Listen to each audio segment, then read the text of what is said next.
Thank you sir आपके वक्त का। आज भारत जोड़ो यात्रा जो ख़त्म हुई है कश्मीर में, क्या लगता है क्या इम्पैक्ट होगा? जहां आप कह रहे थे मुल्क में नफ़रत है, नफ़रत दूर होगी वाकई?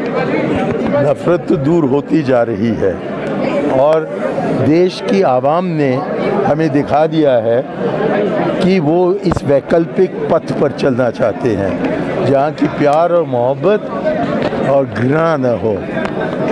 और इसलिए जो मकसद था इस यात्रा का वो मुकम्मल तौर पर सफलतापूर्वक रहा है।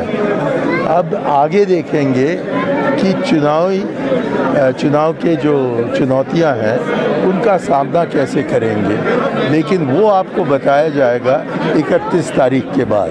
सर 5 अगस्त 2019 को जो हिस्टोरिकल डिसीजन लिया गवर्नमेंट ऑफ इंडिया ने, बीजेपी की हुकूमत ने, आज आप कश्मीर आए और कहा जा रहा है कि अब हम नए कश्मीर में, लगता है आपको कि वाकई कश्मीर में सब कुछ बदल चुका है, नया कश्मीर है?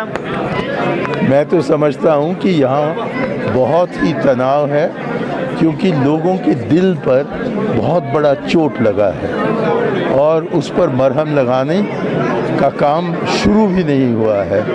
तो मैं उम्मीद रखता हूँ कि कश्मीर के हमारे भाई बहनों की जो पीड़ा है उसको कांग्रेस पार्टी मुकम्मल तौर पर समझे और इस यात्रा के दौरान जो सूचनाएं हमें मिली हैं उसके आधार पर हम अपनी पॉलिसी तय करें कि आगे क्या करना है। अभी मैं सुन रहा था टीवी पर कि प्रेस कॉन्फ्रेंस में राहुल जी ने कहा कि 2 अहम कदम उठाने हैं। सबसे पहले एक कि जम्मू कश्मीर को एक मुकम्मल तौर पर एक राज्य बनाना चाहिए, that we should restore full statehood to Jammu Kashmir. और दूसरा कि जो आप लोगों के लोकतांत्रिक हक हैं वो आपको वापस दिए जाने चाहिए। उसके बाद एक बार चुना हुआ असेंबली हो जाए और आपको स्टेटहुड मिल जाए तो तब जो आपके तरफ से आवाज़ उठती है वो सुनाया जा सकता है दिल्ली में। और यदि हम सत्ता में हों या विपक्ष में हों, हमारी डायलॉग आप लोगों के साथ, कश्मीर की जनता के साथ, वो जारी रहेगी। सर एक टाइम पर हमने देखा कि जो इंडिया की रिलेशंस थी डिप्लोमेटिकली, वो हमसाया कंट्रीज़ जो नेबरिंग कंट्रीज़ हैं उनके साथ बहुत अच्छी थी, लेकिन आजकल चाइना के साथ रिलेशंस आप जानते हैं कैसे है, इसी तरह पाकिस्तान के साथ किस तरीके के रिलेशंस हैं। तो आप कैसे समझते हैं ओवरऑल जो इंडिया की फॉरेन पॉलिसी है या जो डिप्लोमेटिक जो इंडिया की रिलेशंस है उसको कैसे देखते हैं आप? देखिए, विश्व गुरु बनना इसमें कोई मतलब नहीं बनता है फॉरेन पॉलिसी में। यदि आपको दुनिया में एक विश्व गुरु बनना हो तो सबसे पहले आप पड़ोस में दिखाइए कि सबके साथ आप अच्छे रिश्ते रख सकते हैं और इसके लिए बातचीत की ज़रूरत है, वार्तालाप की ज़रूरत है। और इन लोगों के पास लग रहा है मुझे कि हिम्मत ही नहीं है बात करने की।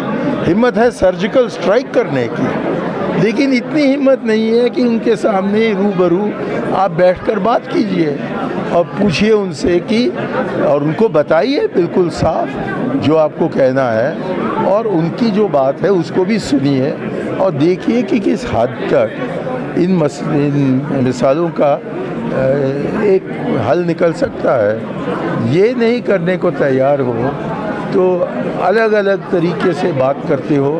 अब हम देखते हैं कि चीन के साथ तो बातचीत हो रही है, वो एक बहुत बड़ा देश है, और आप छोटे सी पाकिस्तान से बात नहीं करने को तैयार हो।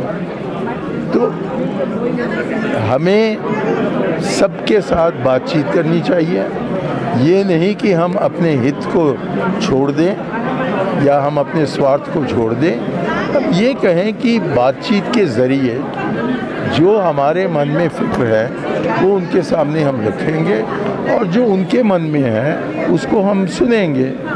सुनने में क्या दिक्कत है आपको? सर अब जो 2024 में इलेक्शंस होंगे, पार्लियामेंट इलेक्शंस, इससे पहले जो अपोजिशन है उनको मजबूत बनाने के लिए क्या कुछ स्ट्रेटजी होगी? लगता है आपको कि एक ही प्लेटफॉर्म? बहुत जल्दी ये सवाल कर रहे हो। हमने कह दिया है कि जब तक कि भारत जोड़ो यात्रा चल रहा है तब तक चुनाव के बारे में बातचीत नहीं होगी। तो आप मुझसे परसों मिलिए और मैं बताऊंगा आपको कि मेरे नज़रिए में हमें क्या करना चाहिए इन चुनौतियों का सामना करने। सर लास्ट पे ये बताइएगा कि इस वक्त कश्मीर के बहुत सारे जो पॉलिटिकल लीडर्स हैं वो जेलों में हैं अलग अलग, और काफ़ी सारे जो इस्लामिक रिलीजियस स्कॉलर्स हैं वो भी जेलों में हैं।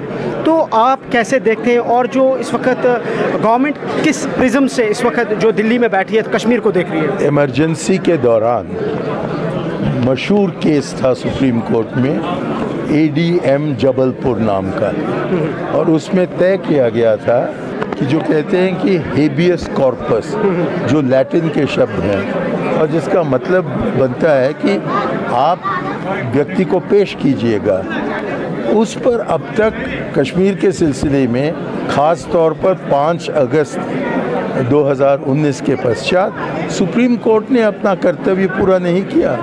और मेरा ये कहना है चंद्रचूड़ साहब से कि इसी को आप प्राथमिकता दीजिए कि जो लोग नज़रअंदाज किए गए हैं आप पता करवाइए कि क्यों वो पकड़े गए हैं, क्या उनका दोष है, कि वाकई कानून के अंतर्गत उनको कैद किया गया है या उनको रिहा देनी चाहिए अभी।